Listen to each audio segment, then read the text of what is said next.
they often they do rewarded videos, which we'll touch on in a minute. But my point was the matching of the demographic to the game. Yeah. Now, there's all sorts of filtering you can do, but let me try and keep on point here. If they're going to show me a game for, and I have seen this, like Little Sally's Petting Zoo. Yeah, Barbie's dress up. Barbie's dress up. It's just like, okay, I'll have a go. I'll put her hat on. Oh, where's her lippy, you know? And it's just like, come on now. This is the Rising High Extended Tea Break, the game dev podcast bringing you the best practical, actionable advice for indie game developers. Brought to you by RisingHighAcademy.com. The kettle's on, so let's go listen in. Well, hey there, and welcome to episode 14 of the Rising High Extended Tea Break. My name is Kevin, and I am joined, as always, with Jilly. Hello, Jilly. Hello. How are we today? I'm okay, thank you. Good stuff. What is on the cards for the podcast today? Today we're going to talk about money. Ooh. And specifically the top 5 ways to make money and monetize your mobile game. Show me the money, honey. Let's make some money. How do we do it? We've got games. We want to earn bank. Let's make some money. So what have we got as number one? Number one. We do have a list. We have a list, always. Always. It's got to be done. Number one, interstitial ads. Interstitial ads. So we are talking free-to-play games for us, and we use adverts. And they are a necessary evil. We don't like them. No. Most players They're don't a like them. necessary evil. They are. Players are used to ads now. Let's just get this out of the way. Players are used to ads. Nobody particularly likes them, but most people understand that they're downloading a free product and they're going to see some kind of ads. Yeah. You'll still see all the reviews saying, too many ads, and sometimes there are too many ads. Yeah, I think there's a balance to be struck here. Yeah. It's quite a fine line. It is a fine line. You're always going to get people. The haters are going to hate. You're always going to get people that like, I downloaded this free game and you showed me an advert and you should die. Yeah. You do see that occasionally, sadly. I actually feel sorry for those sort of people, but I've actually seen reviews that just say, this is supposed to be a free game. I just want to play free. That's all right. So let's get that out of the way. People will leave you bad reviews for having adverts in your game and trying to make some money off all the time, effort, skill, talent and hard work you put into your games. You're still going to get people who are not happy, and you'll never change that. No, you can't please everybody. But there are best practices that we'll touch on, no doubt, in a minute. So let's concentrate on free-to-play and advertisements. First one was interstitial ads. Interstitials. Yeah. So interstitials are your full screen ads that pop up with that tiny little annoying X button that you can never press, right? Why they've made it so small, who knows? One can only guess. I've actually noticed, I can't remember what game it is, or it's always on the game I'm playing, but the little X pops up in different corners. Oh yeah, that's the ad. Oh yeah, that's definitely a thing. Which corner is it going to be today? Don't you? Because you get ad blind, and you're so used to like ad pops up, and your brain tells you you're top waiting, right, the top right. And it's just like, it's not there, now it's down there. Oh yeah, you can actually set that in some ad networks to move around, and you'll see a lot of the ones they put it down the bottom because it's just unnatural. Yeah. Because you're just conditioned to tap that place. It's very sneaky. Well, you could call it sneaky, or you could call it sneaky. Anyway, so interstitials. So interstitials are the big ads that pop up full screen. I'd love to say always at game over and places where it doesn't interrupt your play. Yeah, it doesn't always happen, does it? Now, I have, if you're a game developer with games in the store, you have our sympathy here, because a lot of the time these adverts are served from the ad networks and there's lag and delay. A delay, yeah. So although we've got it set, if they don't serve up fast enough, you can come to a game over, restart, and then the advert or the adword kicks in. Yeah, the adword will kick in again and come up during gameplay, And you just have to get that on a time when you've got one of these people, and there you go, there goes your review. Who's an ad hater anyway. Yeah, exactly. So that we have massive sympathy for that. I don't think we'd have many non-game developers listening in. But if you are a player, then have some... a little bit of sympathy. Have a bit of pity on us. poor old app developers. Yeah, look, their ads served late and they cost me a mint in my game. That's it, you know. Anywho's, right, so moving on. So interstitials are your big full screen ads. Now, historically, always static. You now get some playable ads on the full screen interstitials, which have become very popular. And they work quite well, actually. They do, I think, unless you see them countless times and you're just standing there waiting for the end. It's really down to the match, isn't it? Yeah. You know, now I play Last Day on Earth quite a lot, which is from Kafir, really cool survival game. I think it got most innovative game last year. Really good. I'm totally into that. That's all I really play, to be honest. If I'm chilling out, I have a go on that. And they often they do rewarded videos, which we'll touch on in a minute. But my point was the matching of the demographic to the game. Yeah. Now, there's all sorts of filtering you can do, but let me try and keep on point here. If they're going to show me a game for, and I have seen this, like Little Sally's Petting Zoo. Yeah, Barbie's dress up. Barbie's dress up. It's just like, okay, I'll have a go. I'll put her hat on. Oh, where's her lippy, you know? Well, you know. And it's just like, come on now. So you keep in touch with your feminine side. Always. So the point being is that the better performing ads will be the ones that match up with the demographic. Yeah, because you're more likely to think, oh, I don't know, that looks pretty good up my street. Exactly. I'll give it a go. It's in the same genre. Rather than it's Barbie. Exactly. Now there aren't ad networks that you can filter through and that. Honestly, most of the time it's a waste of life. It depends. Yeah, we have done that before. We have filtered out on Chart Boost, and it's just like, it's a real time. It drag, is a time suck. And the thing is, as well, which is kind of contradictory what I've just said, but sometimes if some of these like games that don't have a natural fit or a match, sometimes they're paying like astonishing ECPMs, right? Yeah. And just one fluke install can bag you $10, right? So we don't normally go into all of that. And it depends as well. It depends who's playing. You know, if you've got like you say, more of a girly or a kiddie app come up, you know, you might have kids that you think, oh, you know, little Johnny might like that. Oh, that's a great shout, actually. Yeah, it can kind of work. Yeah, so it's a difficult one. You just don't know who's on the end of your game half the time. But let's go through while we're on the interstitials. Let's run off some ad networks that we've used in the past and currently use now. So we will have all the links to the ad networks over on the show page, risinghighacademy.com/14. That's 14. risinghighacademy.com/14 for this. And we'll link up all the ad networks and all that good stuff over there so you can go and check them out if you don't know them. So we have Chart Boost. Our stable. Chart Boost has been going for donkey's years. Probably one of the earlier ad networks out there that has stuck around. Many have come and gone, but Chart Boost is a staple for us, and we default to Chart Boost most times. We also have AdMob, which is between AdMob and Chart Boost are the ones that we always go to. Yeah. Now, there are AppLovin, RevMob, Facebook, of course, LeadBolt, InMobi, MoPub. They're honestly AdsFlyer, LeadBolt. There's tons, right? There's just tons. Now, and for us, because we've been around for too long to mention now, we like to keep with the ones that we know are stable and what's the word I'm looking for, Julie? Not stable, but reliable, constant.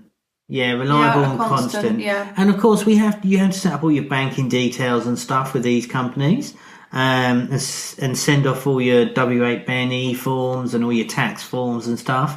Especially for us over in the UK, we have to send off, you know, tax withholding funds and all this stuff. And honestly, I hate doing all that crap, to be fair. So once we're all set up and it's all in place, it's just like, yeah, all right then. I mean, quite a few, new ones pop up, but it's always a bit tentative whether you... Well, the thing is, most of these ones that pop up will have a ton of seed money behind them and be offering ridiculous ECPMs, which is how they drive engagement. So you'll see these new ones come on saying, if you install the SDK, we'll give you $100 straight away or something like that. And everyone goes, oh, all right then.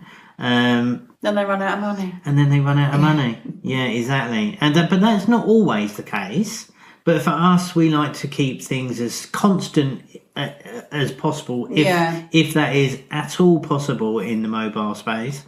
So we will go with Chartboost and AdMob, but there is AppLove in RevMob, Facebook, LeapBowl, InMobi, and all the rest of it.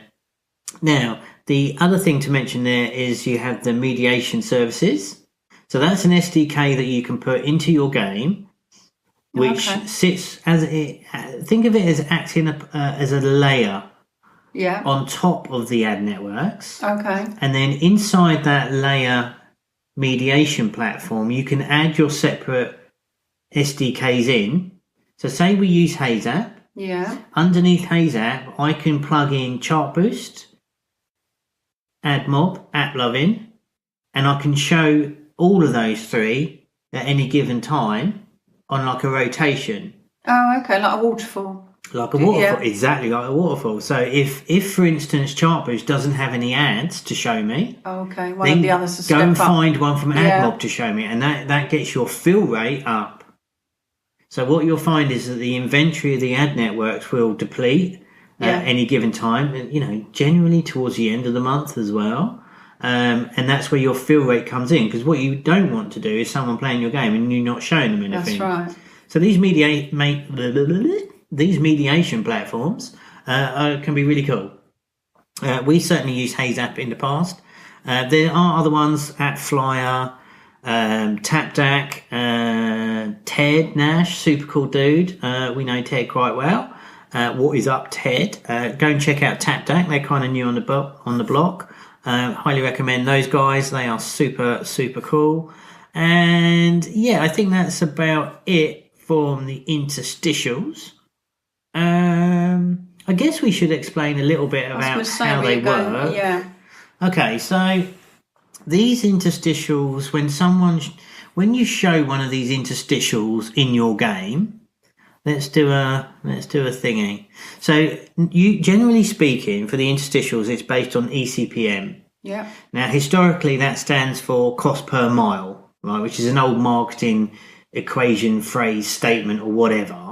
And that means that how much are you going to get per 1,000 impressions of showing that advert? So if we say that my ECPM on Chartboost today is $5. Yeah.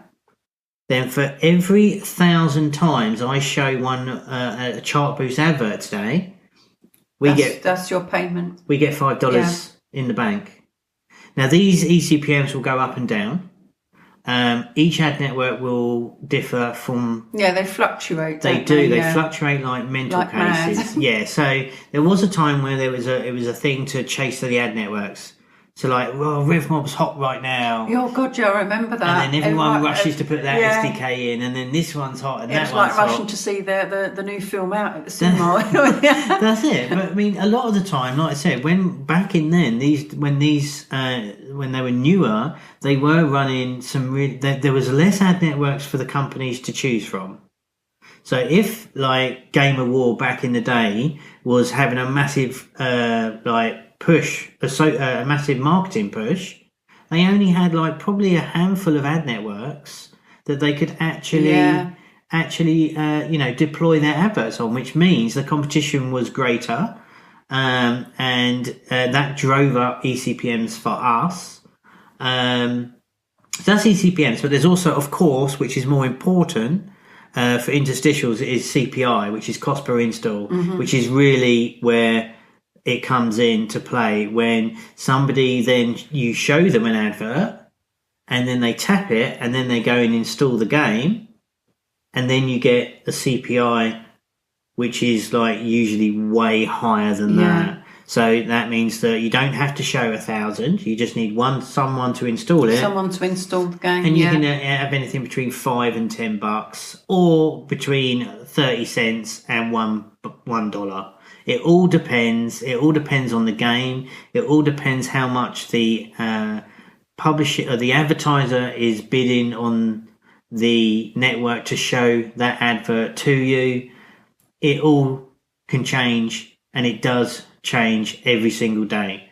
So we get asked. It depends on the advert as well, like the old static. I can't remember what game it is.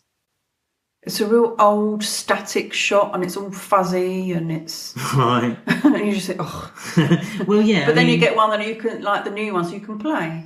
Yeah, so exactly. It's slightly more. I think attractive. What happens with the adverts in general is that we get, like we said right at the start, you get ad blind. Yeah, you do. So if something new comes along, then it's like you don't. Yeah, you might actually watch it. Yeah, you might actually watch it. So yeah, I think that about sums it up for that. I mean, we do get asked a fair bit about what ad network should we get put in our game to make the most money, and the short answer is all of them, and the answer tomorrow will be all of them, and the next day it will be all of them, and one day it could be this one, and one day it could be that one. But the next day, it's all of them. So you should choose what is best for you. We recommend Chartboost and AdMob. AdMob especially because it has really good fill rate, which means they don't generally run out of adverts to show. Run out. No, but that's where the mediation comes in. Right. So it's quite a complex thing, but we go with Chartboost and AdMob. But AppLovin certainly does very well also. And Facebook is good. You know, they're all much of a muchness. That's the cruncher. Now, if you've got, say, for instance, Facebook is pushing a particular type of game that really has good synergy with your game, then Facebook's the one to go for. Facebook's the one, yeah. But they might stop advertising on Facebook. Well, this is move it. You over don't to know, do Chartboost. you? You know, this is it. It's like don't so chase you'll be forever them. updating your game with the new. It's ridiculous. By the time you've done that, it's changed. Now, listen, if you've got one game. Yeah. And you're not doing anything else, then sure. I mean, yeah, you might as well. You definitely want to try and, look into this and milk it a bit. But, life's too short for us. We like the steady eddies. And that's where we are with that. Okay, that was a long number one. It was a long number one. Is that it now then? No. I'll go home now. Okay, what we got next? Number 2 is banner ads. Banner ads. Okay, so, funny, banner ads are normally more on the impressions, right? You don't normally get anyone installing from banner ads. They seem really old hat now, but the truth is they work.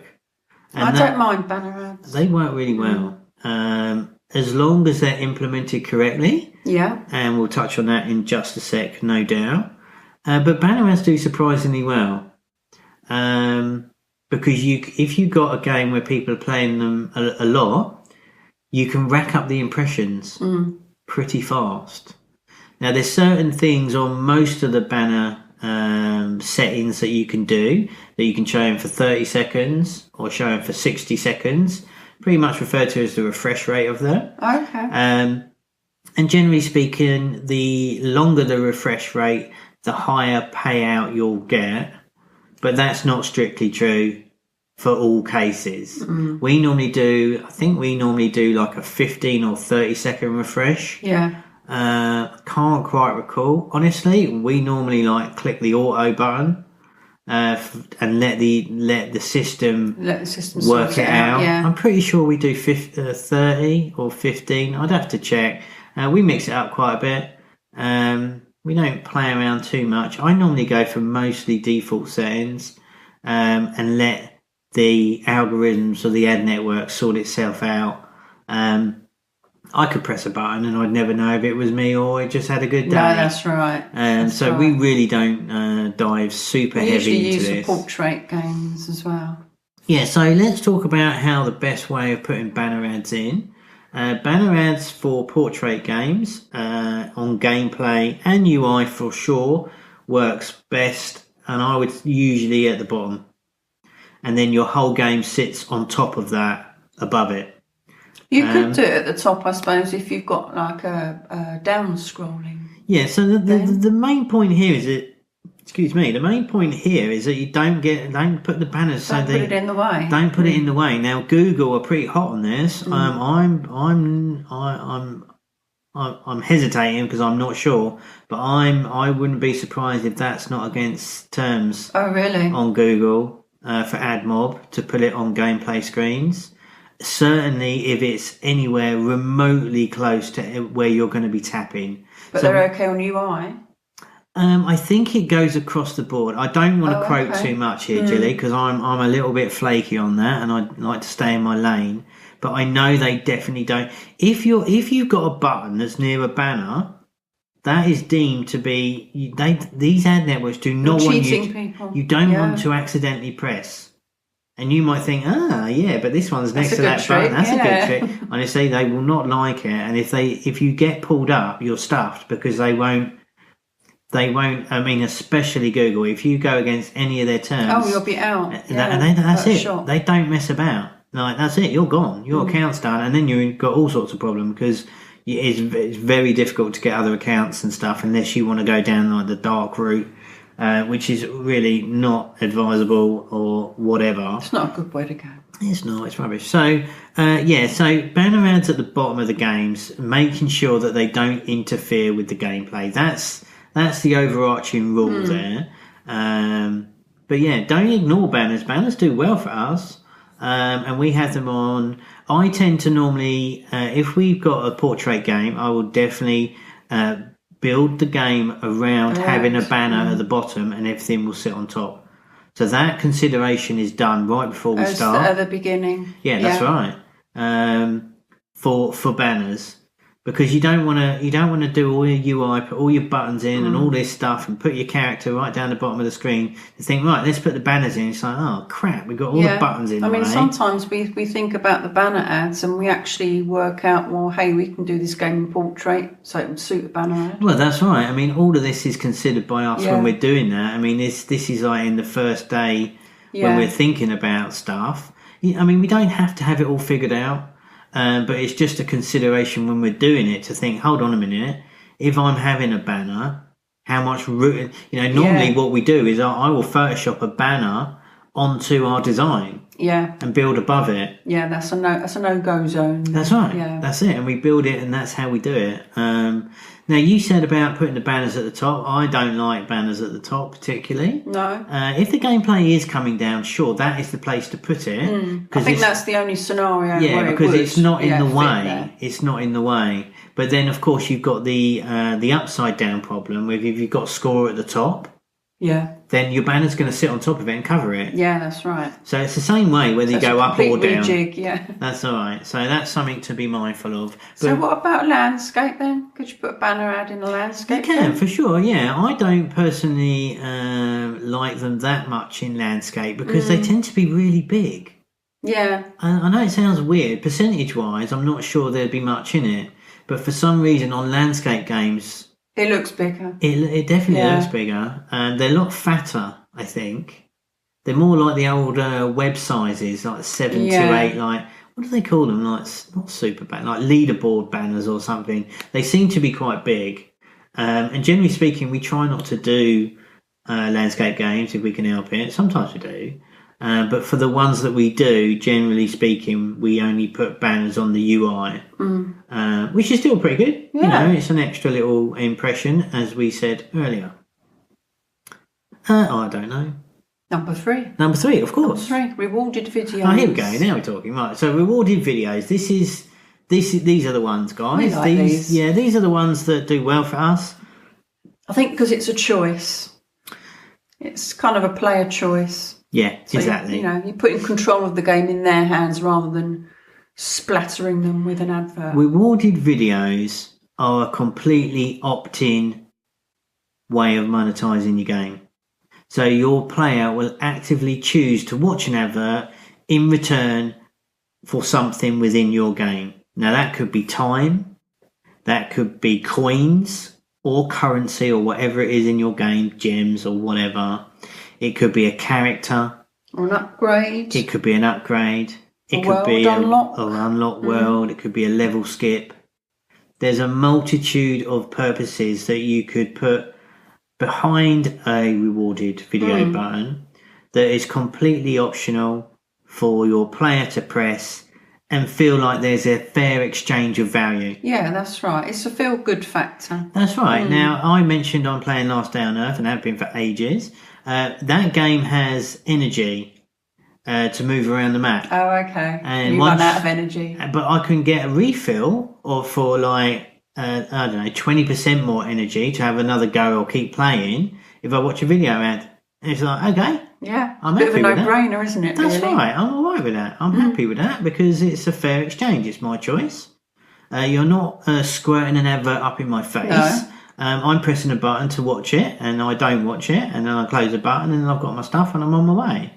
So it's a really nice way of monetizing the game, not to upset anybody. Let's put it that way. Now, there was some sort of thing, I can't remember, so the details of this one's a bit sketchy, but I know I read somewhere that one of the Angry Birds versions had rewarded videos in it for some kind of reward, basically. I think they used them. I'm sure they used them to kind of unlock new birds. Okay, I don't know. I remember reading this. Like I said, the details on this are super sketchy, so don't quote me on any of this. But the Rovio decided, or Rovio Stars, whoever it was, decided to take that out.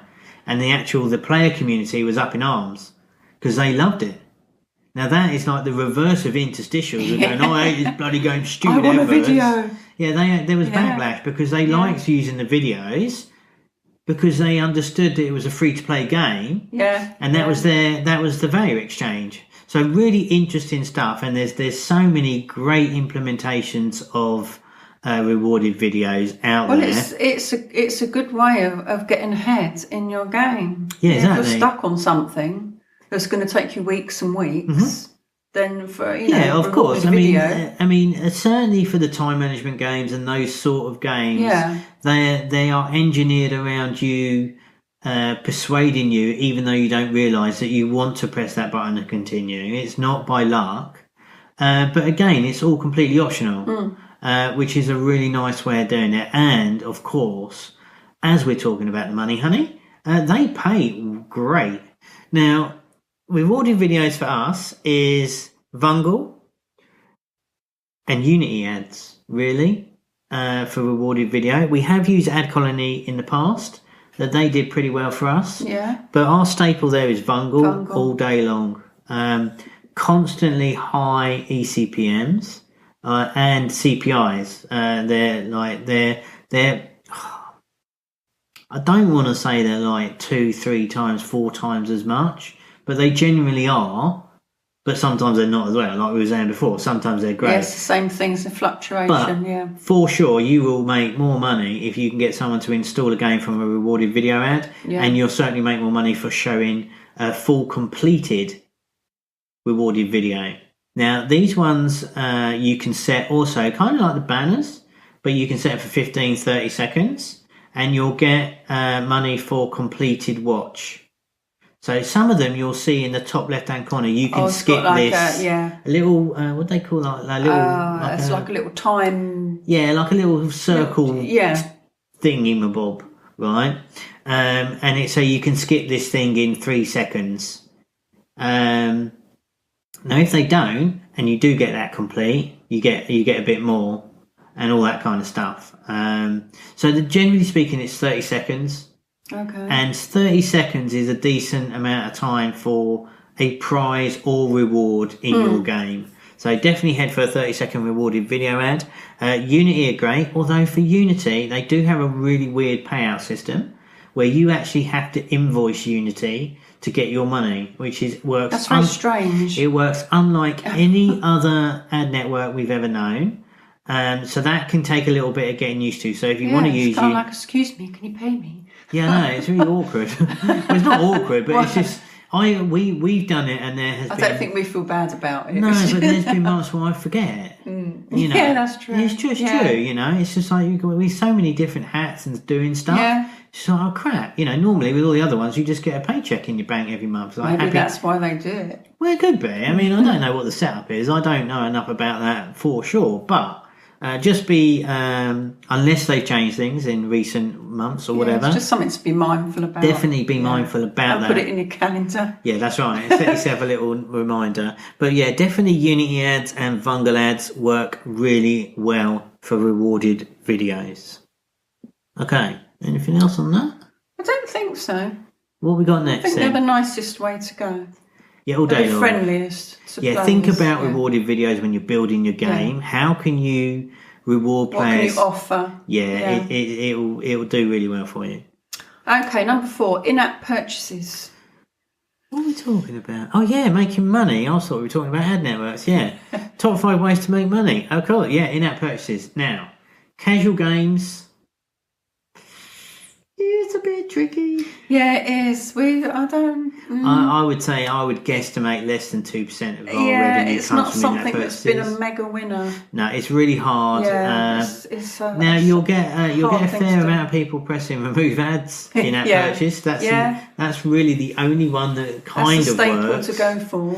Yeah. You want them in there anyway, so don't not put stuff in there. But for the hyper casual games, I would love to speak to someone who's got a really high in-app purchase rate. Everyone I've ever spoken to said it is most definitely less than 5% total revenue comes from in-app purchases. And that includes buying characters, buying levels and stuff, or unlocks. It's just not suited that well. I was trying to think of those kind of game genre that it would... Oh, crikey. In-app purchases can do magic. Certainly in, the likes of Candy. But there's not many casual games. It's not really casual. You'll get the whales in some games, which a whale is someone who will spend a ton of money, is completely loved in your game, and they've got money to burn, disposable income, and they just like playing it, and that is great. Get some of whales in your game and you're laughing. Racing games where unlocking new cars, Candy Crush. Look at... Oh, they don't have the top grossing anymore. They will on iTunes desktop, I think. But all the big ones, the builders, where people will buy time. All the match-free games where you can buy time. It's all that kind of ones that they work best for. But still put them in, give it a go. But I wouldn't... Don't hold your breath. I think that's a fair statement, actually, Jill. I think don't hold your breath that you're going to sell a ton. Generally speaking, giving people options within app purchases is a really good way to go. On one of our early games, we had pay what you want to remove the ads. Oh God, yeah, I remember that. So you could pay $99, $2.99, or $3.99, and some people ticked the big one. Most didn't. But that's a different way. That's in Flight, by the way, FLITE, spelled incorrectly. Genius ASO that I am. But you can check that out in the App Store. It's probably number 2 behind the Bank app that we've spoken about. Did we speak about this on Academy Live? Can't remember. Anyways. I think we did. We touched on it. Yeah. Okay, yeah. So you can check that game out. That's our first game that we launched with Absolute. It's Flight, yeah. You can see what we did there. So that's pay what you want to remove the ads. That's one strategy. It did okay for us. Yeah. In fairness, it might have done probably better than most things. At least it gives them a choice. Yeah. It was more like you see on these websites where it's like tip as a coffee, like a PayPal donation thing. It's kind of more like that. In-app purchase, hyper casual, snackable games, bit of a tough gig, but definitely include them. You definitely want some in-app purchases in there. Now, if it's only remove ads. Exactly. I think there's not really a lot more we can add on the in-app purchases because it's really dependent on the game. Now, if you've got a game where you've got tons of stuff in it, which we don't normally see in our hyper-casual games, it just doesn't fit the model that well. But that's where the rewarded video comes in. Yeah. Because you can unlock a character to watch a 30-second video. It's a really different proposition, and we'd recommend doing that. The in-app purchases, even if you've got like the remove ads, I've seen so many reviews where people have said, well, I would pay to remove the ads, but there's no option. Well, yeah, I mean, So that's I just have to watch bonkers, isn't them, it? or I'm just going to delete it. Yeah, it's just for the So- time it takes to put one in. Yeah, you know. You want to see it. And Apple want to see it, guys, as well. Apple will Give the want to option. see in-app purchases for sure, because that's the only way that they will make any Yeah, revenue that's right. off the free-to-play games. Okay, Jilly, what's next? Number 5, last one, sponsorships. Yeah, now this is a funny one. I know you said about this, and I said we should include this. Now, sponsorships is a weird one. We've never done it, so again, I'm not talking from direct experience here, but there are times where you can team up Yeah. with, let's say, you can team up with an influencer who's got like a big Instagram or YouTube account. Tap them up and say, look, do you want to do a rev share? Okay. And we'll make you a game. We'll make Billy YouTube star. Okay, so you make a game specifically for them. That's with right, them in and it. put them in it. Okay. And that happens a fair bit. I mean, you'll see. Obviously, PewDiePie had a couple of games Yeah. like Broforce and what was the other one? I can't remember now. But you'll see a few of these pop up, and because most of the time, these YouTubers, they don't make a ton of money. No. They've got all the following, and they've got no brand or product. Well, they've got brand, they haven't got product.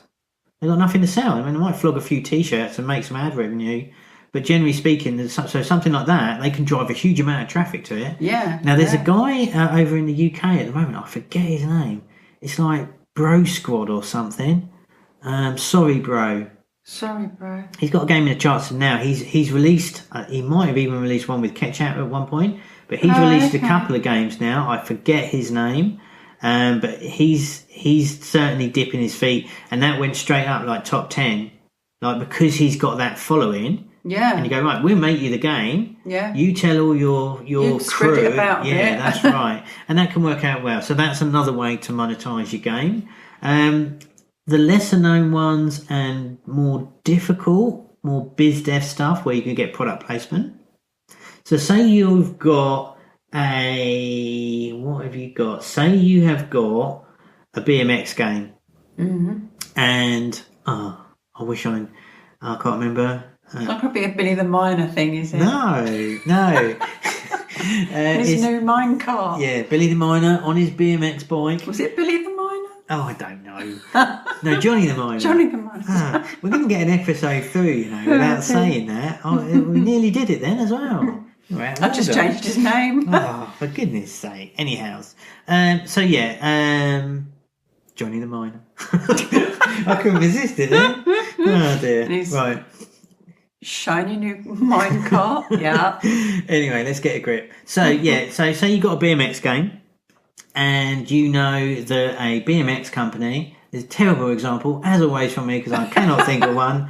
It used to be Racing Inc. when I was a lad. And there was also Rally and all that kind of stuff. Whatever the big BMX brands are, they could be saying, look, we've got this game. Do you want us to put a poster in the track? Say you're on a BMX track, you could go past and have an advert. Oh, I see. So like a billboard. It's like product placement, like a billboard. That's one way of doing it. Or it could be such and such BMX companies BMX race game, right? And just say, look, we've got this game. It suits your market. Okay. Let's talk. Now, that's a real sort of more of a biz dev type thing, and most indies would not go down this route. We haven't, but it's a thing, right? If you can get one of these companies, they don't have the technical skills to build games. That's and right. they say, well, hold on a minute. Team up. There's $1,000 or something, yeah. We'll stick our label on it, and hey, gets our brand out there a little bit. Now, obviously, there's negotiations to be had, but that is a definite thing, and you can definitely think about doing that sort of stuff. And of course, they can drive traffic to it as well. So there is that. So what we got? What did I say? So there's the sponsor tips, the teaming up with influencers. That's probably about it on the sponsorships. There's other sort of. Now, there's other things where famous people might get hold of them as well, like just playing it. So there might be some sort of tying there. So yeah, it's worth thinking about if you're going for a particular style of game. If you've got, say you've got like a cookie game, right? Make your own cookie maker machine or something. Oh God, that was terrible. But you could then approach biscuit companies. That's the point. Okay. You could say, right, Oreos. I mean, you're never going to get Oreos. Well, you're never going to get these people. Well, you never know unless you try. Just say, look, we'd love to put an Oreo biscuit in our game. What do you reckon? Prefer Jaffa cake. I could go Jaffa cake. Half moon. Full moon. Anyway, what Sorry, we got, I Jenny? just saw the note about Ramsay's cooking dash, and then you talked about biscuits, and that was Ramsay's cooking dash. Yeah, that's exactly it, right? So that's the now that is next level stuff. You're talking multi-million contracts and tie-ins sure and all the rest of it. That's a lot of cookies. That's a significant packet, Box. isn't it? Yeah. Okay, so let's do a roundup, Julie. I think we covered how to make the money. Let's do a roundup, and then we will start wrapping it up, I think. Okay, so 5 ways to make money and monetize your mobile game. Number 1, interstitial ads. Number 2, banner ads. Number 3, rewarded videos, our favourite. Number 4, in-app purchases. And number 5, sponsorships. Yeah, so I think that basically is... That's the 5 main... That's the major ones, yeah. So I think we've pretty much hacked that to death today. So I hope you found that interesting today. As always, you can head over to RisingHighAcademy.com/14 for this one to find out all the links about the networks that we've mentioned in this, all the full show notes and all that great stuff over on the website. And of course, all the archives and the past episodes, etc. Okay, Jenny, well, thanks for that. It was a good one again today. Yeah. Let's hope we've made some money on our interstitial ads and our rewarded videos as we've been talking. Get the kettle on. Yeah, it is tea time. Well overdue. And with that, we will bid you fareway. Fairway? Yeah, Fairway. Oh my goodness. Okay, we are going to wrap that up on that definitely needs poor tea. note. Get the kettle on, and we will see you next week. Speak soon. You've been listening to the Rising High Extended Tea Break. To learn more about the resources mentioned in today's show, or to find out more about the Rising High Academy, visit RisingHighAcademy.com. That's RisingHighAcademy.com.